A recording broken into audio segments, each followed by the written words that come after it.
Pernah nggak sih kamu merasa ada sesuatu yang lebih di dunia ini? Sesuatu yang nggak kelihatan, namun kerasa nyata di dada. Tapi, pas kamu mau cerita atau mau coba pahami pakai logika, tiba-tiba pikiran kamu membentur tembok. Kamu bilang ke diri sendiri, ah, ini cuma perasaan, gak ada bukti ilmiahnya, gak masuk akal. Kita hidup di zaman dimana masuk akal itu harganya mahal banget. Kita sering merasa kalau sesuatu belum terkonfirmasi secara sains, maka hal itu otomatis dianggap dongeng atau sekadar harapan kosong. Tapi, pernah gak kita mikir, jangan-jangan bukan realitasnya yang gak ada, tapi alat ukur kita aja yang belum sanggup menjangkaunya. Part 1. Sains adalah jurnal yang belum selesai ditulis. Coba kita flashback sebentar, bayangkan kamu hidup 300 tahun yang lalu. Terus kamu bilang ke orang-orang kalau suatu saat nanti manusia bisa ngobrol tatap muka lewat kotak kecil yang mereka pegang, meski jaraknya ribuan kilometer. Orang bakal bilang kamu gila, atau mungkin mereka bakal bilang itu sihir sesuatu yang spiritual banget karena gak masuk akal. Kenapa? Karena sains saat itu belum sampai ke sana. Nah, disinilah poin menariknya. Sains itu bukan titik final. Sains adalah sebuah proses, sebuah peta yang gambarnya terus direvisi setiap hari. Apa yang hari ini kita sebut hukum alam, bisa jadi besok cuma jadi catatan kaki karena ada temuan baru yang membantahnya. Kita sering terjebak dalam sebuah kesombongan intelektual merasa bahwa peradaban manusia saat ini sudah berada di puncak pengetahuan. Padahal, bisa jadi kita ini masih seperti anak kecil yang baru belajar mengeja, mencoba memahami isi buku semesta yang tebalnya minta ampun. Part 2. Jembatan antara rasa dan data. Banyak teori spiritual tentang energi, tentang kesadaran yang terhubung, atau tentang kekuatan niat yang saat ini masih dianggap abu-abu, yang susah diterima akal.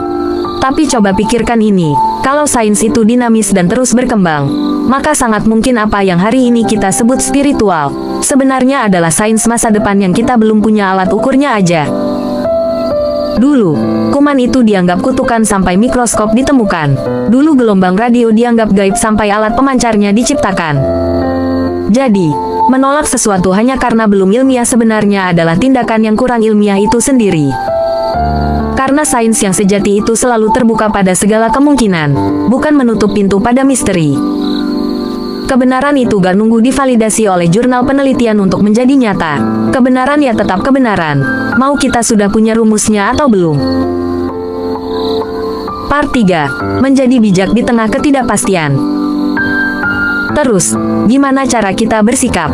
Apakah kita harus telan mentah-mentah semua hal mistis? Ya gak juga, disinilah letak kebijaksanaannya. Menjadi bijak itu artinya kita punya nalar yang tajam, tapi hati yang tetap lembut. Tajam artinya kita gak gampang dibohongi sama hal-hal yang ngaku-ngaku spiritual padahal cuma tipu daya. Hati yang lembut artinya kita gak menjadi sombong dan berkata, kalau aku gak bisa lihat, berarti itu gak ada. Kita perlu sadar kalau ego manusia itu sering banget pengen ngerasa paling tahu. Kita pengen semuanya bisa dijelasin sekarang juga. Padahal, hidup ini jauh lebih luas dari sekadar laboratorium. Ada ruang-ruang rahasia di semesta ini yang mungkin emang sengaja dibiarkan tetap jadi misteri, supaya kita tetap punya rasa rendah hati. Menghargai misteri. Jadi buat kamu yang mungkin lagi ngerasa ada panggilan spiritual atau ngerasa ada makna yang lebih dalam di balik hidup ini tapi ragu karena gak logis, santai aja, kamu gak perlu nunggu izin dari siapapun untuk merasakannya. Hargai logikamu, karena itu anugerah. Tapi jangan penjarakan jiwamu di dalam logika itu. Biarkan sains terus bekerja mencari bukti, dan biarkan hatimu terus bekerja merasakan kehadiran. Suatu saat nanti, mungkin kedua hal itu akan bertemu di satu titik yang sama. Dan saat itu terjadi, kita cuma bisa tersenyum sambil bilang, oh, ternyata sejauh ini mereka memang membicarakan hal yang sama, cuma pakai bahasa yang berbeda. Tetaplah terbuka, tetaplah penasaran, karena di antara apa yang kita tahu dan apa yang belum kita tahu, disitulah letak keajaiban hidup yang sebenarnya. Gimana menurutmu? Apa ada hal spiritual yang kamu yakini nyata meskipun belum bisa kamu jelasin secara logika? Sampai jumpa di video berfaedah berikutnya. Terima kasih.